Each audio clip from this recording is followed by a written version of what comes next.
Hey, FOMO Sapiens. This week on Thursday, we're going to be having an interview with Professor Zeynep Ton at MIT, Sloan School of Management, talking about her new book about how to create good jobs. But in anticipation of that, I was thinking about what we talk about in the interview and thinking about the fact that Zeynep was my professor when I was a first-year student at Harvard Business School. And then I remembered that we have had somebody on the show who talks about this issue and also was a student of Zeynep's 1 year behind me. Her name is Kate Eberly Walker, and she wrote a book called The Good Boss, all about how folks can be better bosses to women as they rise up the ranks. We talked about the book when it came out, and it just made me think that I wanted to dig into the archives and pull that out in advance of the conversation with Zeynep because it very much tees up that convo. And more importantly, since she and I were both students of Zeynep, it just felt right. So check out this conversation, and I will see you on Thursday with Zeynep. Until then, take care of yourselves, FOMO Sapiens. FOMO. My name's Patrick McGinnis, and I'll admit it, I have FOMO. And since you're here, I'm going to bet that you do too. But that doesn't have to be a bad thing. If you learn to channel your FOMO productively, you can make the most of every opportunity while keeping your sanity in the process. This is FOMO Sapiens After Hours, the snackable show about how you can make FOMO a force for good. FOMO. FOMO. Everybody, welcome back to another episode of After Hours. I have a very special guest for you this week, and I don't always have guests, but I read her new book, which is called The Good Boss: 9 Ways Every Manager Can Support Women at Work. And I said, you got to come on After Hours. And my guest today is Kate Eberly Walker. Now, Kate Eberly Walker went to undergrad with me, been a friend of mine for a long time. She has seen me dressed on Halloween like Alex P. Keaton. And so she's laughing. I can see you laughing. And so we're not going to talk about that today, but we're going to talk about the new book because when Kate told me she was writing a book, I thought this is going to be a good one. So we're going to talk about the book, and I just want to bring you in, Kate. Kate, welcome to After Hours. Thank you, Patrick. Nice to be here. I did want to ask, I just did my 3rd appearance on another podcast, and they sent me a refrigerator magnet. So I was wondering what I get for doing my 3rd FOMO Sapiens appearance. 3rd FOMO Sapiens appearance, you get, I'm not going to tell people any of your Halloween stories. How's that? That's a really good deal for me. I'll take it. Okay, there we go. Well, it's great to have you here. So tell us, just to get started, why did you write this book? I wrote this book because I felt like there was something wrong with the approach to mentoring and developing women. So once I became a CEO, I started getting flooded with asks for advice. Some of it was from young women saying, how did you make it to the C-suite? What should I do? How can I progress in my career? But I also got a lot of requests from guys that I knew, CEOs, leaders of companies saying, oh, I'd love for you to come and speak to the women in my company. I feel like I need to do more to support them. And, I'd say, well, yeah, I would love to come speak to the women in your company, but like, you should speak to them too.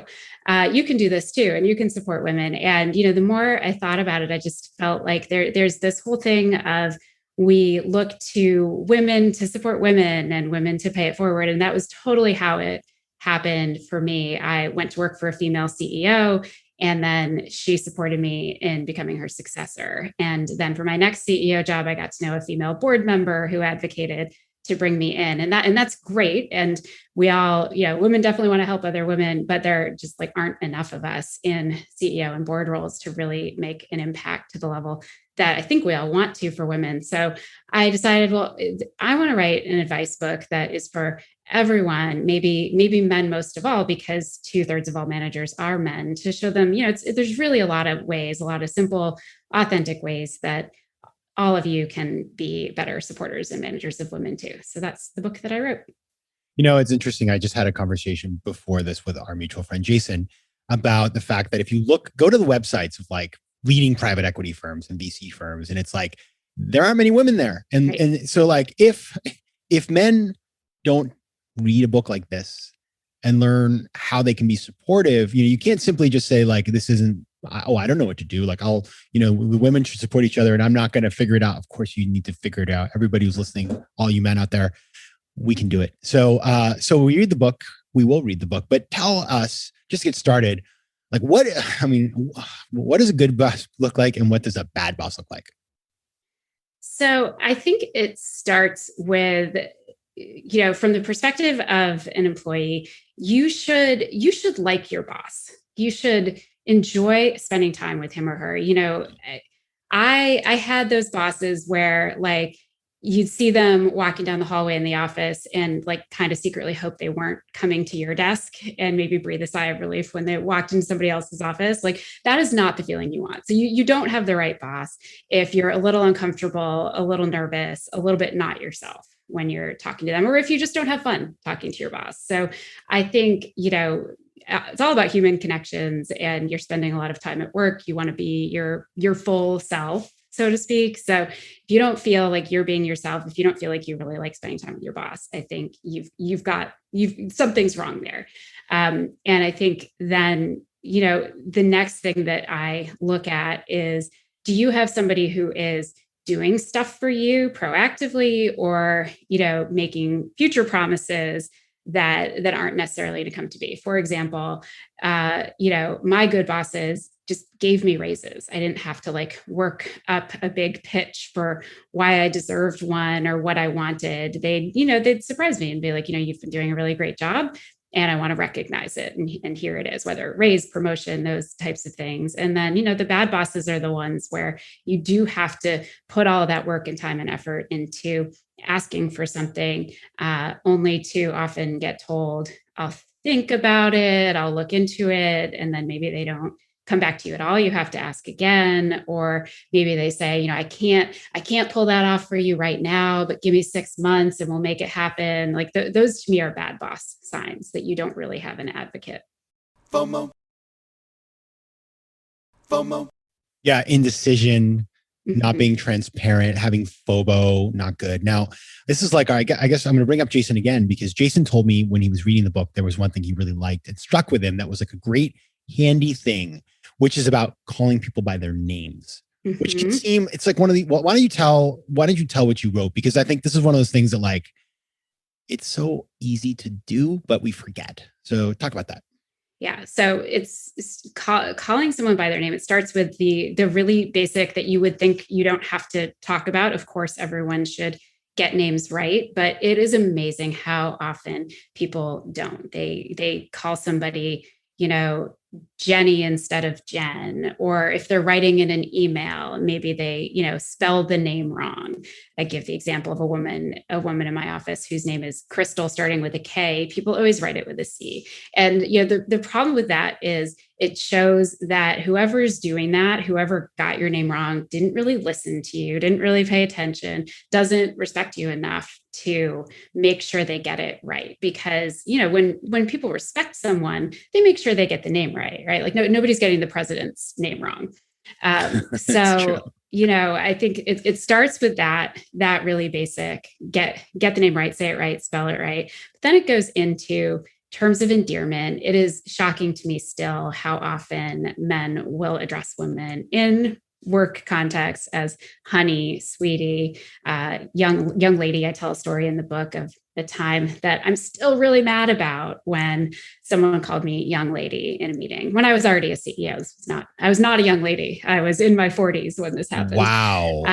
And so, so that's something that there's a stat I share in the book that in a survey of managers, 41% of managers said they thought it was okay to use terms of endearment in work, but 75% of women surveyed said it is not okay. So there's, I like to use what I call the Janet Jackson rule, which comes from the epic song Nasty. No, my first name ain't baby. It's Janet, Miss Jackson, if you're nasty.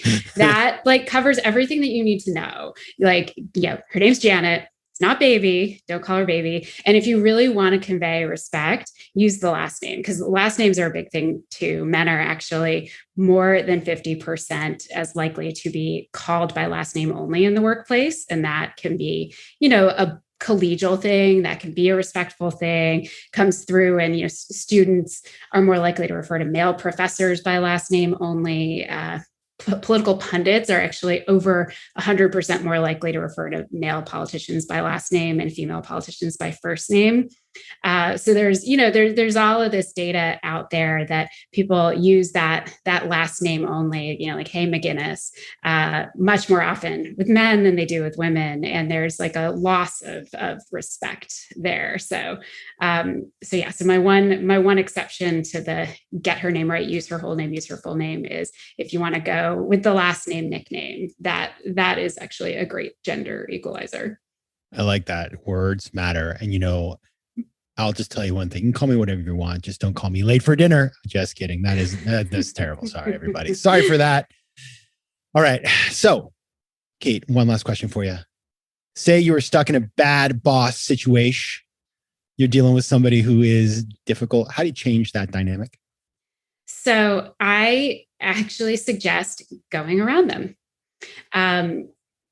Ask someone else in the organization. Doesn't have to be their boss, doesn't have to be that literal or that bold of a going around, but ask someone else in your company who you think cares about you, who's rooting for you, who sees your value, for their advice. First and foremost, I'd start with advice on what you could do to, get more opportunities, to be considered for more projects, for a promotion, whatever the thing is. And then, based on that advice, if it feels right, ask them if they could help you, if they could advocate for you, and, ultimately get yourself out of the bad boss situation. And, I think sometimes people get a little tripped up if they make it too personal and make it about like, I don't want to work for this person. I say, a lot of people will be willing to help you and support you if you keep it focused on the productive side of, what I want is to work hard. What I want is more opportunities to do that. How can you help me get the opportunities, as opposed to how can you help me get away from that other person?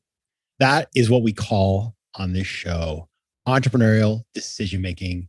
I love it. All right. The book is The Good Boss. You can find Kate at her website, which is kateeberlywalker.com. And Eberly is spelled Eberle. And she is on Instagram at CEO Author Mom. Kate Eberly Walker, thanks so much for being here. Thanks for having me. FOMO. If you like today's show, please be sure to rate it and recommend it to your friends. And as always, you can find me on Instagram at Patrick J. McGinnis, on Twitter at PJ McGinnis, and on the web at FOMOsapiens.com or PatrickMcGinnis.com, where you can get all kinds of free resources to live a more decisive and entrepreneurial life. FOMO. Want more FOMO Sapiens and FOMOnday? Head over to FOMOsapiens.com, where you can listen to past episodes, learn more about the show, and find out how to advertise. You can also connect with me on Instagram at Patrick J. McGinnis and on Twitter at PJ McGinnis.